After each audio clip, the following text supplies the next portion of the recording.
Welcome to the exciting universe of music theory. Are you ready to learn? Then let's begin. Today we will talk about Scale 3051, Stalygic, which sounds like this.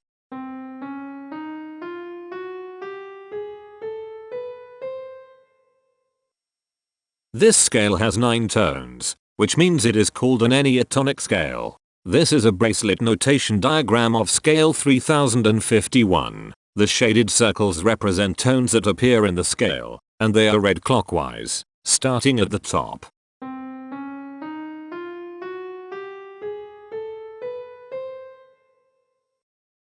The pitch class set for this scale is 0, 1, 3, 5, 6, 7, 8, 9, 11. The Fort class is 9, 8. This set is not prime. The structure of a scale is a description of the interval distance between each successive tone. This scale has a structure of 1 2 2 1 1 1 1 2 1.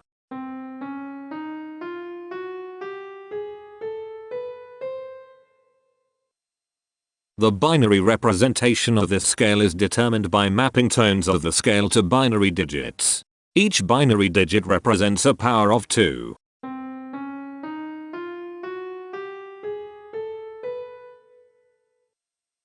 To get the scale number, we add the powers of 2 together. The powers of 2 that are present in the scale, all added together, equals 3051. That is why the scale number, in decimal, is 3051. The scale number not only enumerates the scale with a unique index, but it also literally describes the tonal content of the scale. Represented as a binary number in base 2, the scale number is 101111101011. Here are the common triads present in this scale. The diagram in the center is a graph of parsimonious voice leading between triads. There are 4 major triads. There are 4 minor triads. There are 2 augmented triads. There are 5 diminished triads. Here is a Hamiltonian path of parsimonious voice leading that uses all the triads.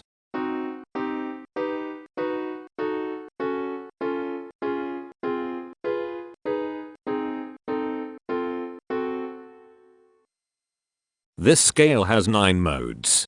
The first mode is itself. The second mode is Scale 3573, also known as Stalygic. It sounds like this.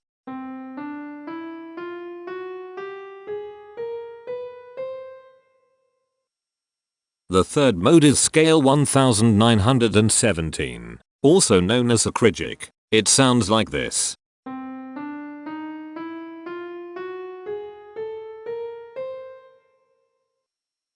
The fourth mode is Scale 1503, also known as Stalygic. It sounds like this.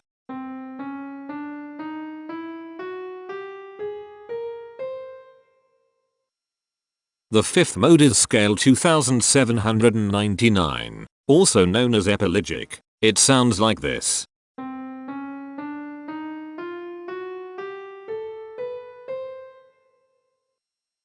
The sixth mode is Scale 3447, also known as Stalygic. It sounds like this.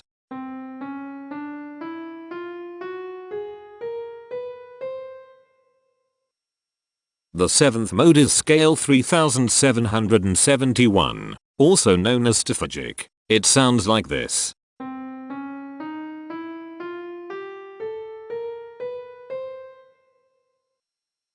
The eighth mode is Scale 3933, also known as enneatonic. It sounds like this.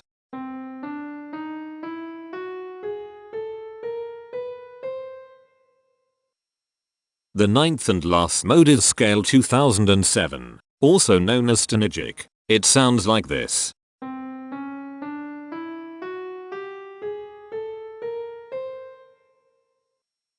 Imperfections are tones that have no tone, a perfect fifth interval above them. This scale has 3 imperfections. They are at positions here, here, and here. Hemitones are instances where two tones in the scale are a semitone apart. This scale has 6 hemitones. They are at positions here, here, here, here, here, and here. Cohemitones are instances where two hemitones are beside each other. This scale has 4 cohemitones. They are at positions here, here, here, and here. The distribution spectra describes the size of each of the scale steps, which in turn describes how evenly spaced the tones are.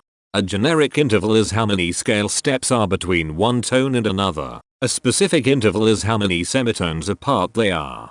The generic interval of one scale step comes in 2 different specific interval sizes, 1 semitone and 2 semitones. The spectrum width of this generic interval is the highest, 2, minus the lowest, 1, which equals 1.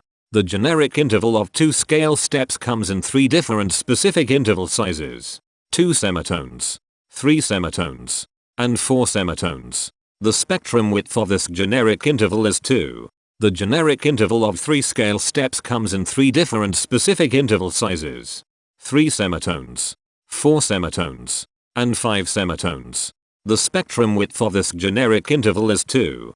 The generic interval of 4 scale steps comes in 3 different specific interval sizes, 4 semitones, 5 semitones, and 6 semitones. The spectrum width of this generic interval is 2. The generic interval of 5 scale steps comes in 3 different specific interval sizes, 6 semitones, 7 semitones, and 8 semitones. The spectrum width of this generic interval is 2. The generic interval of 6 scale steps comes in 3 different specific interval sizes, 7 semitones, 8 semitones, and 9 semitones. The spectrum width of this generic interval is 2. The generic interval of 7 scale steps comes in 3 different specific interval sizes, 8 semitones, 9 semitones, and 10 semitones. The spectrum width of this generic interval is 2. And finally, the generic interval of 8 scale steps comes in 2 different specific interval sizes, 10 semitones, and 11 semitones. The spectrum width of this generic interval is 1. The spectrum variation is the sum of all the widths, divided by the number of tones. The spectrum variation of this scale is 1.556. Since the variation is greater than 0, this indicates that the scale is not perfectly even.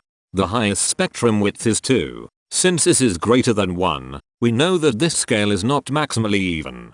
If every spectrum has exactly 2 specific intervals, we call that the Myhill property. This scale does not have the Myhill property.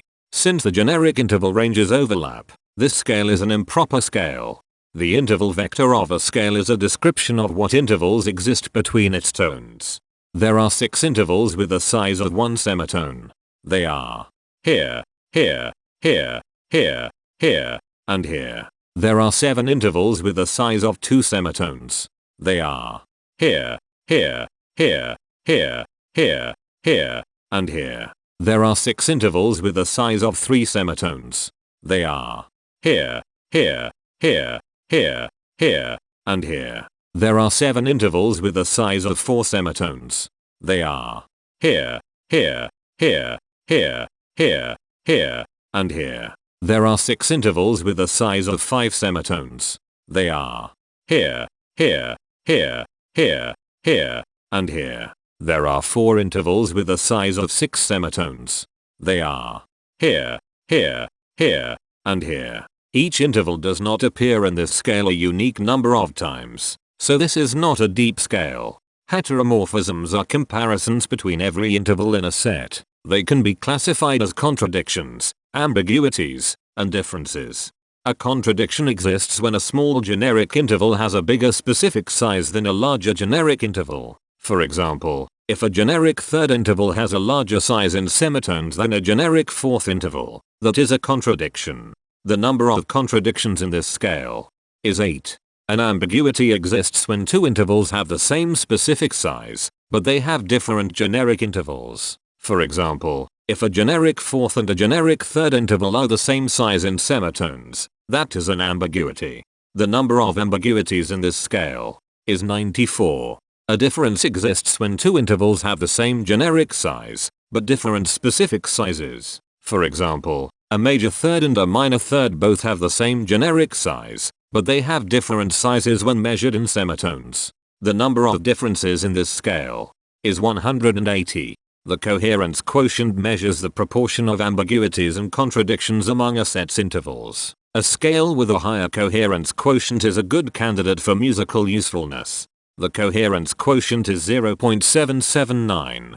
The sameness quotient measures the proportion of heteromorphic differences among a set's intervals. A scale with a higher sameness has fewer differences, so it is also a good candidate for musical usefulness.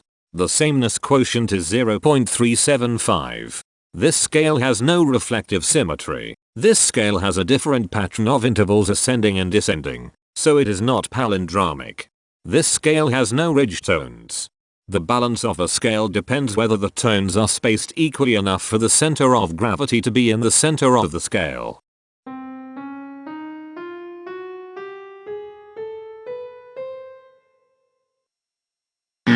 This scale is not balanced. The inverse of a scale is a mirror image. It is what you get when the sequence of intervals is reversed. The inverse of this scale is scale 2811, also known as Stalygic. This scale is chiral. It cannot transform into its inverse by rotational transformation. This scale has no rotational symmetry. For even more detail about this scale, visit ianring.com/musictheory/scales/3051. If you found this video informative, please consider supporting this channel by becoming a patron. Of course, not everyone has the means to support a project like this one financially, and that's okay. But if you are able to spare just $1 a month, your help is deeply appreciated. It will not only allow others to continue enjoying this series for free, but will also go toward improving the quality and quantity of music theory resources we can provide. Go to patreon.com/musictheory and join others like yourselves who totally geek out on all this nerdy stuff. Thank you to these Patreon patrons.